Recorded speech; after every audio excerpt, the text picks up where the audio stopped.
It is true that I have sent 6 bullets through the head of my best friend, and yet I hope to show by this statement that I am not his murderer. I say that I have not murdered Edward Derby.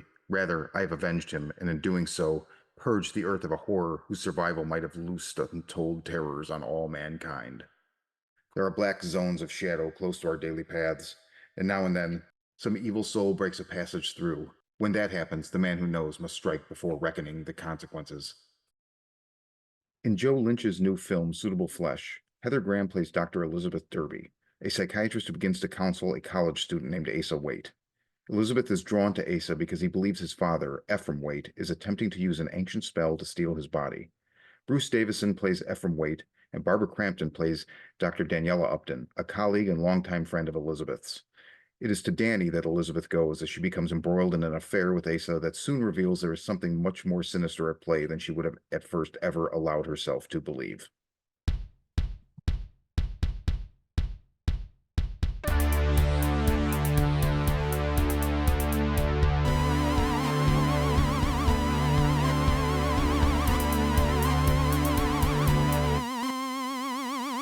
Hello, welcome to another episode of the Horror Vision Horror Podcast. I'm Shawn. And I'm Missy. And we are going to talk about, well, we're not going to talk about Judy.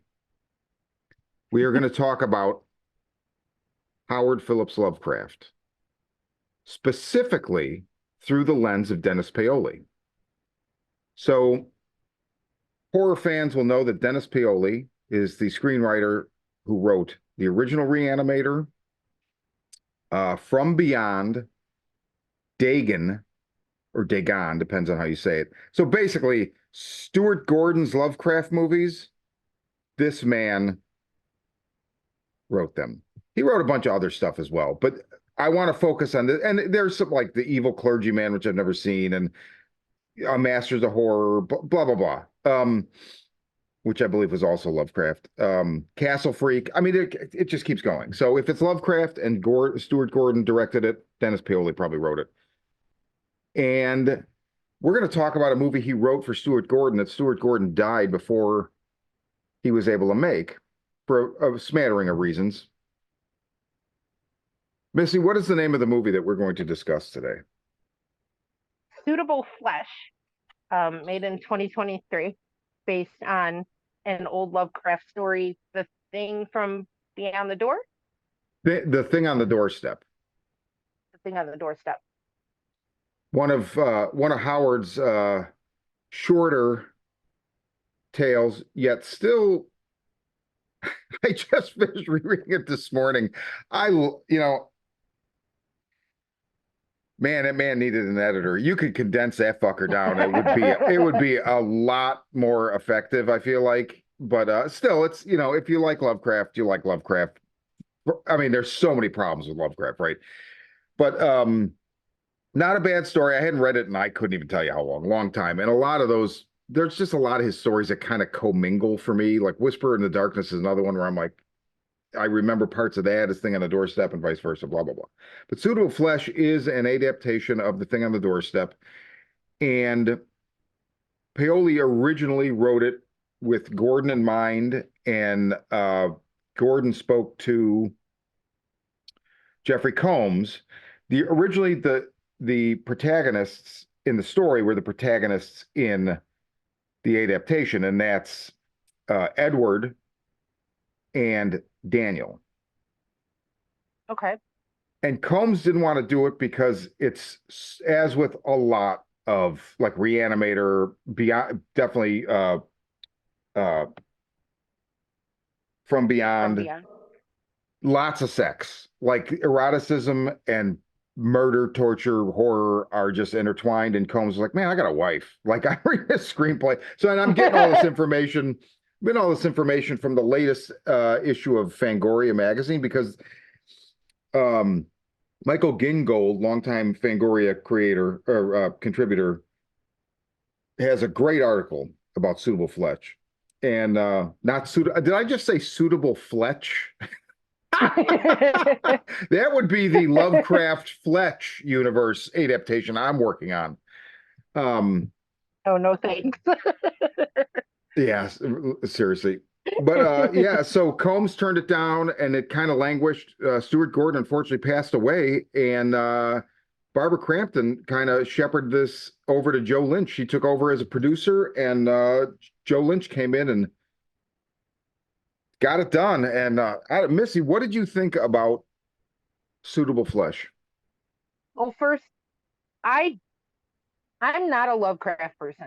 I found that I like a lot of stories that are based on Lovecraft stories, but written by other people.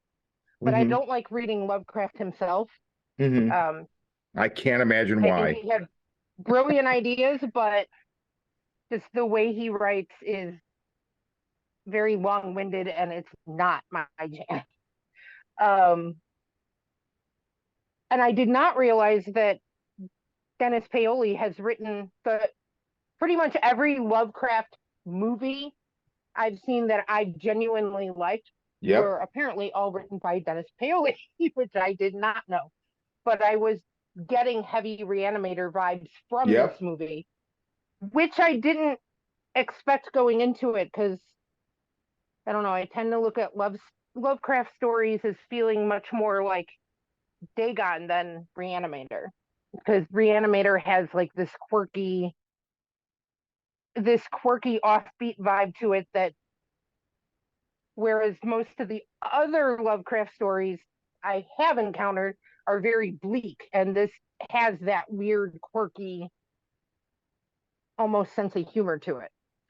Um, I actually liked this a lot without knowing a whole lot about it. I just knew Barbara Crampton was attached to it, and I was interested in it. Um, it ends up like there are certain things about the movie that don't work for me, but it ended up being like genuinely creepy at parts. Like the way they show them invading each other's bodies and Hmm. how like uncomfortable and almost violent it is, like those violent seizures where it's just pushing into their bodies and then they become a completely different person is really, really fucking unnerving. Yeah, they do a good Um, job with the editing. yeah, I mean, I feel like what I had the hardest time with it was the like you go from these genuinely uncomfortable, scary moments into this weird eroticism that doesn't end up feeling erotic. It just ends up feeling creepy. And then they do this weird kind of back and forth stroby thing with the camera I don't like, where it gets all like blurry and they kind of bleed into each other. Yeah. The images, I don't like that. But the story itself overall is good. It's engaging. The performances are very strong. Hmm. Um, the gore is very effective and well done. So I mean, overall, I really enjoyed it, and I was surprised by how much I did because I knew about the movie. I had interest until you mentioned it. I didn't realize it was Lovecraft, and you when you did tell me that, I was kind of like, oh, I hope I didn't just sign up for something that is going to put me to sleep because it was Like like the I had Dunwich just gotten off horror. work. It was late. Oh God, Call back to a previous episode. right?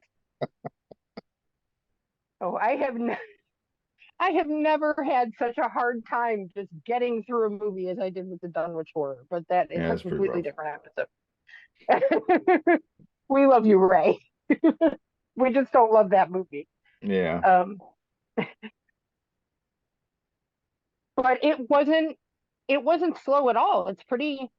I thought it had a good pacing. It's only about 98 minutes.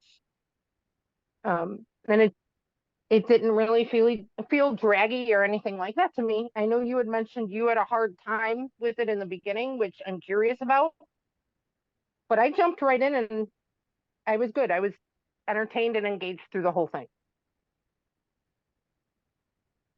Yeah, I essentially was. So my hard time at the beginning was I didn't really do any research on it. I knew it was coming. I knew, who was in it, who was, I didn't realize Paoli had written it. So when I put it on and it starts, it there is. So I know what you mean about Reanimator because the first time I saw Reanimator, like I was I was such a staunch at that time, like Lovecraft can do no wrong. I mean, I'm not talking about his racist tendencies. I don't even know if I was aware of that. I was a much younger person and the internet didn't exist, right? So there were things that you Right. just didn't know, right? I mean, not that you couldn't figure it out from reading his books, but nonetheless. So I felt like I had seen other movies that like adapted Lovecraft that blew. And I didn't think Reanimator blew, but it confused me because I'm like, man, I like this, but it's not the tone that I want for Lovecraft. And they did this, like, I don't know, and it wasn't until maybe the second time I saw it that I was like, oh, this is okay. And I think by then I had seen something else by Stuart Gordon. Because the thing with, I feel like all of this stuff, it's Lovecraft, it's equal parts Lovecraft, Paoli, and Gordon. Now, obviously, this isn't Gordon, so it's two of those, two-thirds of that formula. But it kind of becomes its own unique thing. So, in a lot like Evil Dead, where the first time you see Evil Dead and then you see Evil Dead 2, it's like there's a cognitive dissonance where it's like, the fuck? When did this become a Three Stooges thing? And I ended up loving it. But at first, it just confused the fuck out of me because I'm like, I don't know how I'm supposed to feel about this. This is weird. Same thing. So, I not knowing this was Paoli, I felt the same kind of thing going in. I was like, this feels like a little schmaltzy or whatever. And then I don't know at what point I was like, wait a minute, who wrote this? I looked, I was like, oh my God, okay. So then like I went back to the movie and I'm watching it. I'm like, oh my God, this makes so much fucking sense now. Then I Hmm. finish it and I read this Fangoria article where it's talking about, that whole history before it was made. And I was like, oh, it makes perfect sense. But so that was really my only struggle with it was just not, I didn't have the proper context at first. Okay. Uh, um, God, And I man. didn't have a context for it at all. I, um, because I had no idea they were written by the same person. But I do see it all over it now. Um, and what you were just saying about equal parts Paoli, Stuart Gordon, and Lovecraft. I mean, being that Barbara Crampton has worked with Stuart Gordon so many times, she probably brought some of that into the film with her. Yeah, I think there was a definite Some of his concentrated ideas and effort. the way he, right. Because I mean, I picked up on the Reanimator vibes without any context at all. It just, I don't know, it's the way the movie moves and breathes. Yeah. It's definitely not in the score though. I love the score of Reanimator. The score in this, I mean, the score in this almost reminded me of Pino Donaggio with the things that I don't like about. I loved this score. And Really? Okay. well, like the sex scenes, it gets all 80s saxophone, Red Uh Shoe huh. Diaries kind of thing. And I was like chuckling to Yeah, myself when I was Skinamax at watching 3 it. a.m.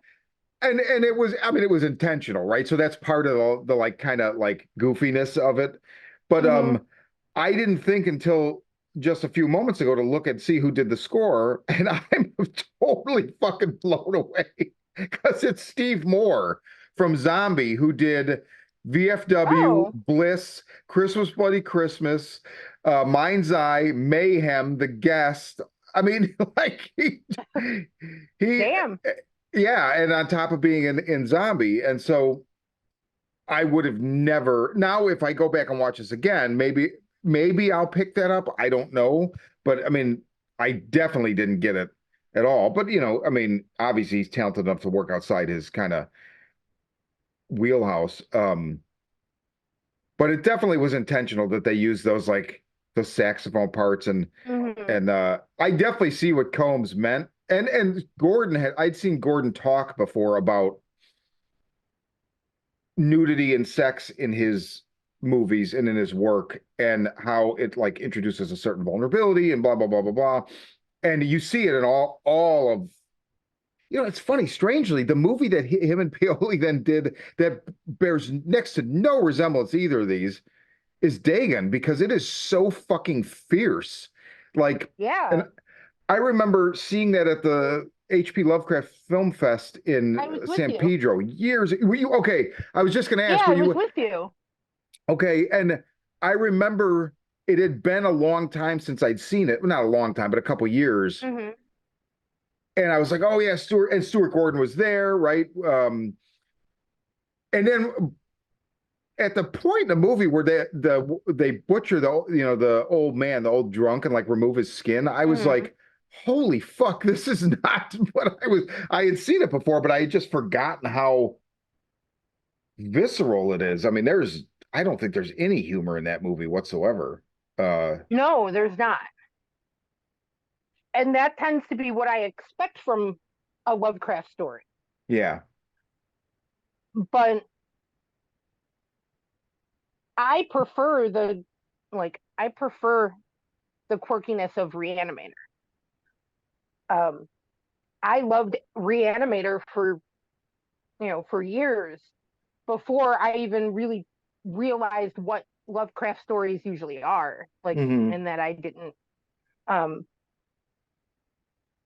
like I had always seen H.P. Lovecraft's Reanimator, but it just didn't stick. It didn't resonate till later. Oh, you don't like Lovecraft. You like things that take a different spin on Lovecraft. Yeah.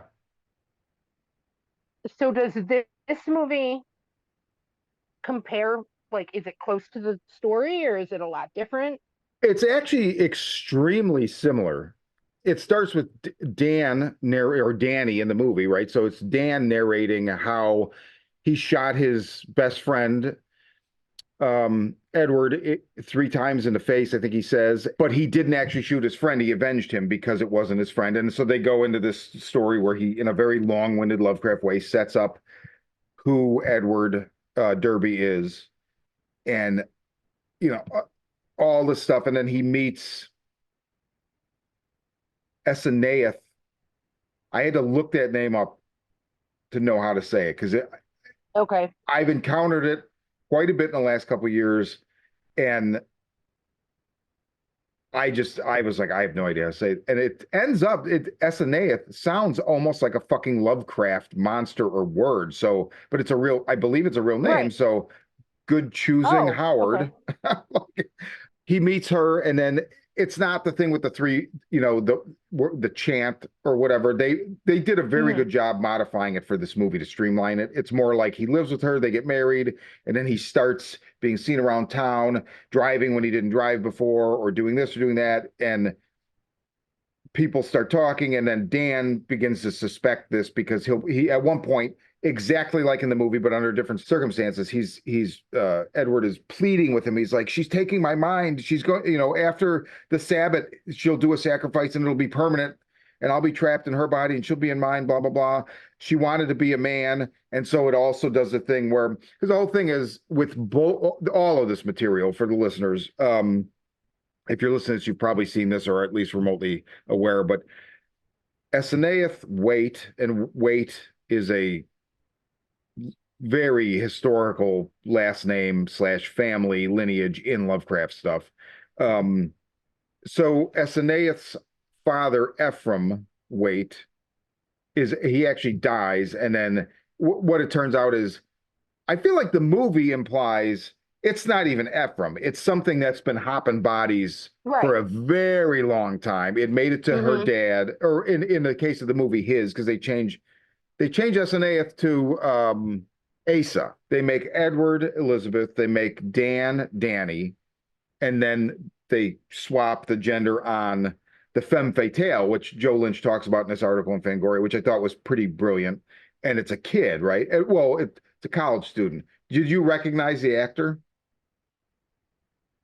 He looked very familiar to me, but I don't remember why. Judah Lewis plays Asa Waite. He is the kid in The Wait, Babysitter. the babysitter. I just got it. Yeah, I was like, man, this kid looks familiar, but obviously he's older now, right? He Okay. did a great job. Really, really He good did a job. great job. So did Heather Graham. Nobody plays Yeah, crazy quite like she does. yeah, And when it is running around in her, she's terrifying.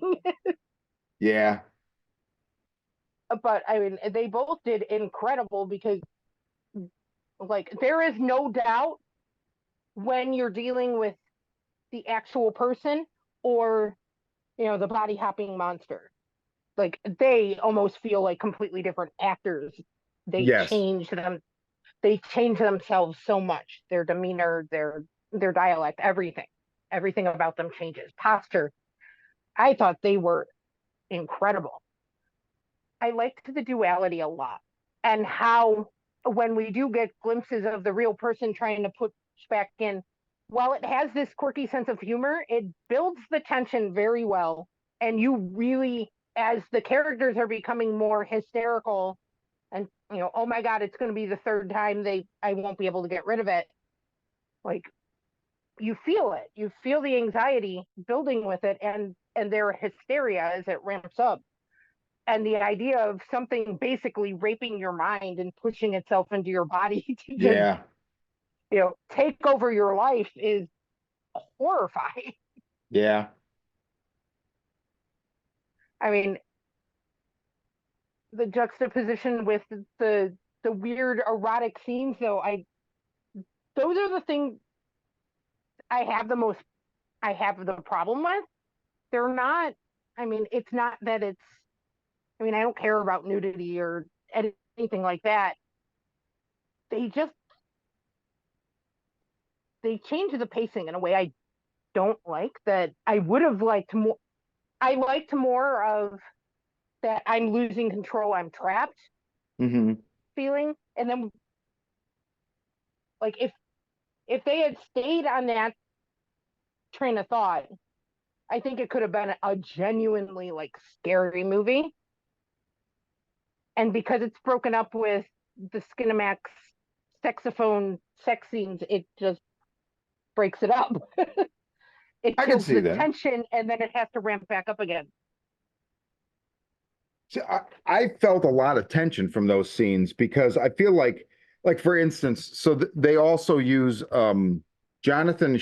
I don't know if I'm saying this right. Jonathan Sheck as um, Elizabeth's husband, right? And he's kind of like, it's funny. They again, Joe Lynch talked about this the way that in this article where usually it's like the wife at home that's kind of discarded or whatever, right? You could see where all if you just switch everybody's gender out of the main Mm-hmm. cast, it would be a very traditional movie. And so I like that they did all this. So he's kind of like the stay-at-home, like, husband.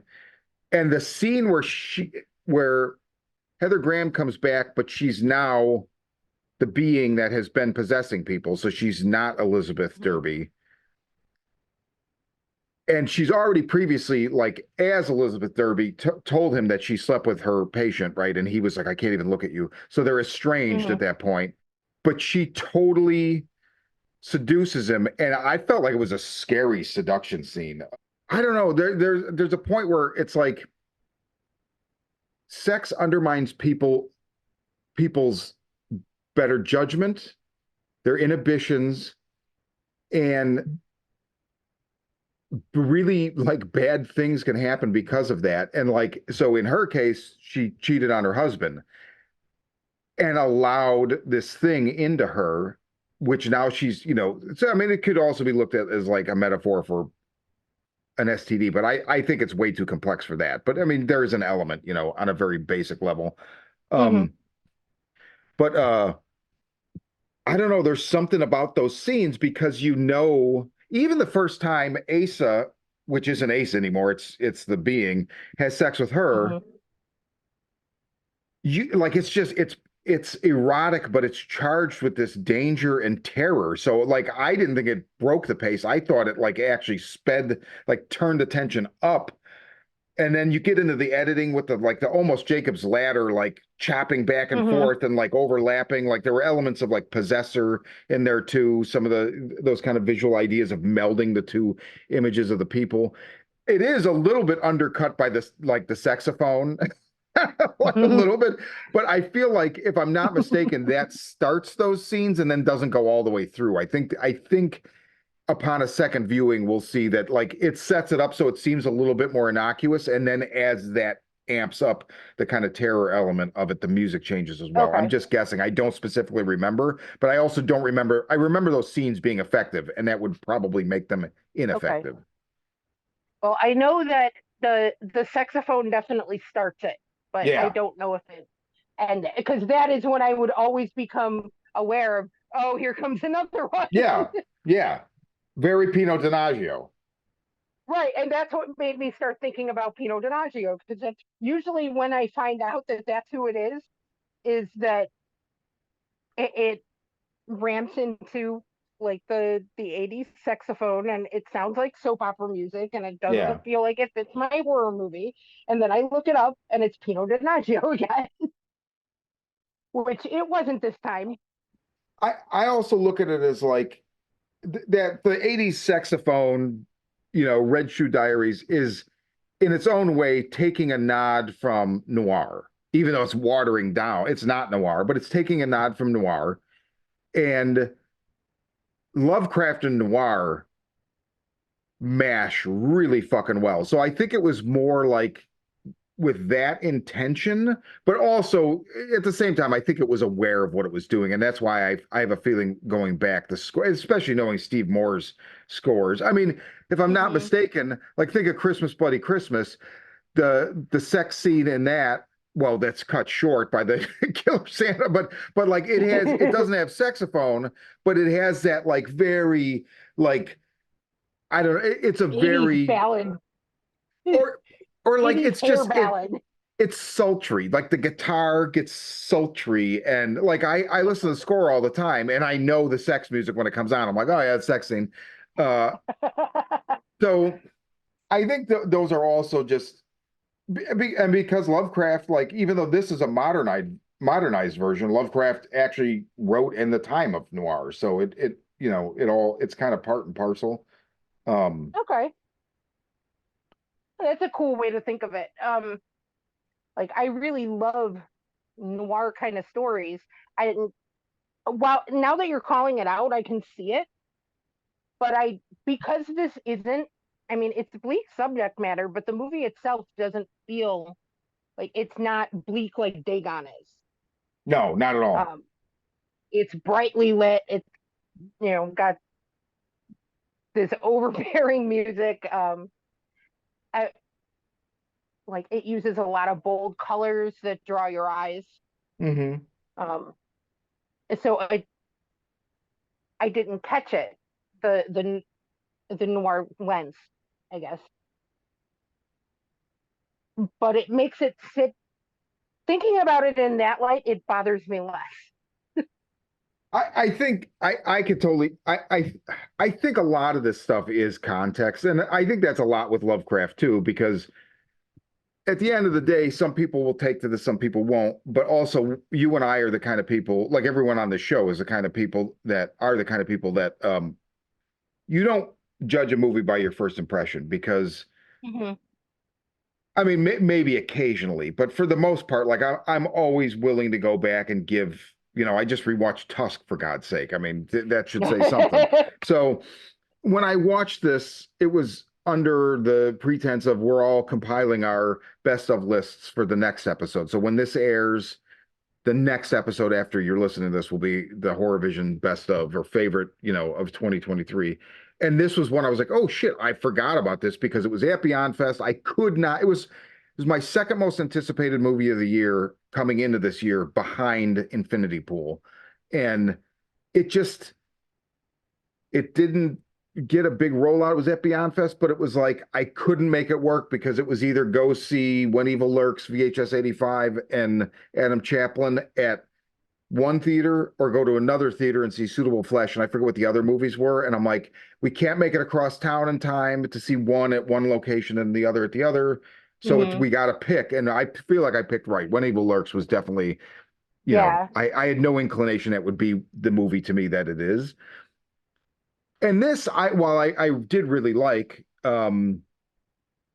I don't know. I don't feel like it's going to be in my top 10. Other years it probably would have been, but it's a fucking strong year. So I don't know. Like I hear Yeah. people sometimes say like, "Oh, it was a crappy year." I'm like, I don't know what year they're in, but man, I my top 10 list was not easy. The first four or five were very easy, but like the rest of it, I had to eliminate a lot of movies that I was like, man, I got Hmm. like 10 other movies to go into the 6 through 10 slot. I got to narrow it down. So this would be like, in the honorable mention field for sure. Yeah. Yeah. It's definitely it's a good movie, and I really actually like hearing what you were saying about the story. Typically, I hate the when they gender swap characters. It more often than not, it drives me nuts. But in this case, I think it worked extremely well. Um, the chemistry between Barbara Crampton and Heather Graham was fantastic. Yeah. Um, like their friendship and that whole all in all weather we stick together. Like Yeah. two of them, they they felt very real and human, and like they genuinely cared about each other, and it carries through the whole film. Um, and just the whole idea behind too the body hopping monster. Um, like it had always been hopping into men, and then it gets in Dr. Elizabeth's body, and it's like, ooh, I like this. I want to see how I can manipulate things in this body from a female perspective.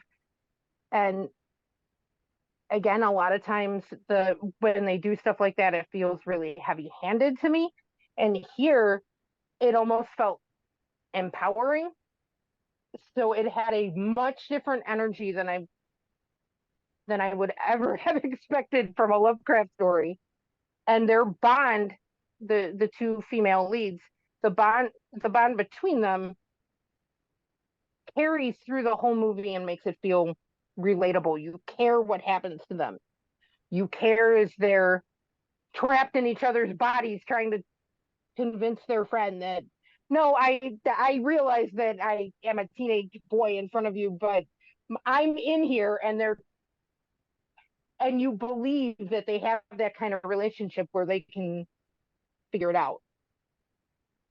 Yeah, yeah. The hand thing, the stick together was a good visual. They did a Mm-hmm. couple of those good visual. There was also like the arthritic hand that Mm-hmm. followed through, from body to body, at which I like the way they edited that and they used those like kind of cracking sounds and whatnot. It was very, very visceral and Mm-hmm. ooh. And I think part of the reason the gender swap works so well is because it swaps everything. Like it's not just one, Right. it's not like Sandman making Constantine, Joanna Constantine. Constantine, right? And also Exactly. these aren't super iconic characters insofar as like they Right. are. I mean, Esaneath has popped up a lot in the last couple years. Is that the creature? No, Esaneath is the daughter, but in a sidebar Right. recommendation, there's a comic from 2021 by Mark Sable and Giorgio Pontrella called Miskatonic. And it's basically the thing on the doorstep, but like turned almost into a police procedural. And it really works, but Esaneath is like one of and it starts with Ephraim being killed, and then Esaneath is this kind of like anarch anarchist magician flapper chick that hangs out in Miskatonic University circles and blah blah blah. But it's a very good read, and it is kind of an adaptation of it kind of splits the difference between this and Shadow over Innsmouth.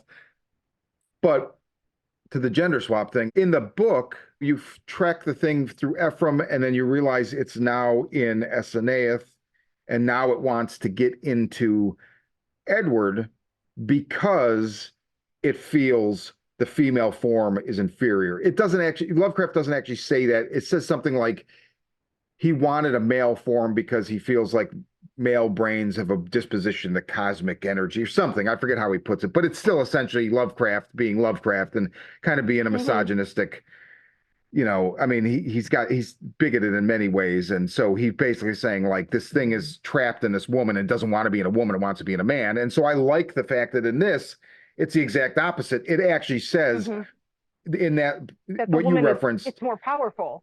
like I like this, it's more And the powerful. future is right. The The future future is female. female, and I guarantee you, people there's a portion of the population that's going to see that and be like, "Fuck this movie," blah blah blah, woke. Nothing about this flick is woke, and I feel like what that's commenting on is the societal shift and the recognition of this thing, like, oh, like I can seduce whoever the fuck I want, I can, I'm a doctor, I have connection, blah blah blah. Like it realizes the inherent power of that form. So I really liked that, and I think that really made. If they had done this straight like 1937, the original story was published I in don't think I would have 37, liked it. and they had taken that, it wouldn't have made any sense, right? But because of where we are as a society, it makes perfect sense. So I wouldn't have liked it either. And I think it's already been done. There is I think there's a thing on the Doorstep movie from 2014. I'm unaware really of it. I was watching the trailer when you first clicked onto the Zoom link, and you were like, hi. And I was like, oh, hold on one second. I'm not going to talk shit about it. I don't know anything about it, but it's definitely not this. This is a very sophisticated spin. Lovecraft has nuance and intricacies, but they're lost behind bigotry, misogyny, and just an overall needless desire to just be as verbose as possible all the fucking time. It's like, get a fucking editor. Well, at that time, writers got paid by the word. Yeah, that's a good point. That's a very good point. These are pulp serial novels, and or pulp. So that's a good point. And I mean, ultimately, I still like his stuff, but it is. I got to be in the right frame of mind to read it and distraction is definitely always a danger because there's just sometimes I'm like, what? Really? It took a page to say that? Come on. He hurts my head. Yeah, I mean, sometimes I still think Call of Cthulhu is fucking outstanding. Like it's very well written. Okay. But I'm not gonna say that's the only one. That's just the one that I know off the top of my head. Like that, there you can read something like The Thing on the Doorstep and read Call of Cthulhu, and you're like, holy shit, I see such a difference here. So, Missy, final thoughts on Joe Lynch's Suitable Flesh. Just that it's available to rent on Prime for $3.99. It's worth your time, even if you don't usually like Lovecraft. If you like Reanimator, I mean, it's not Reanimator, but if you like Reanimator, I feel like you'll enjoy this. Definitely. It has fantastic performances. The gore is top notch. It's a good time. Yeah, I agree 100%. But okay, so that's Suitable Flesh. And we'll be back next episode with the Horror Visions Best of 2023. But until then, I am the thing that is living inside Shawn's body for right now. And I'm still just Missy. That's good. Be yourself, because you never know when someone else might try to hornswoggle your brain and run around your body. Iya, iya.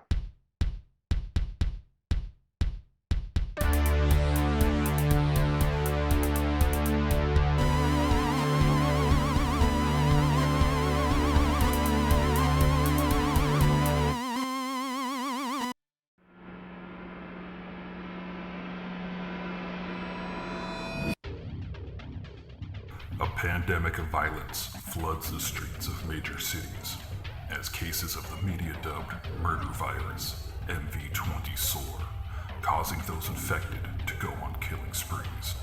Caught in the middle, police detective Angela Miller finds her only trustworthy ally in the self-proclaimed psychic PI, Gerald Henry. As the two try to navigate the violence, they are drawn into New Age guru Abramelin Harvest's plot to heal the planet. Harvest's missive? The world is sick, and humanity is the infection. The cure? Murder.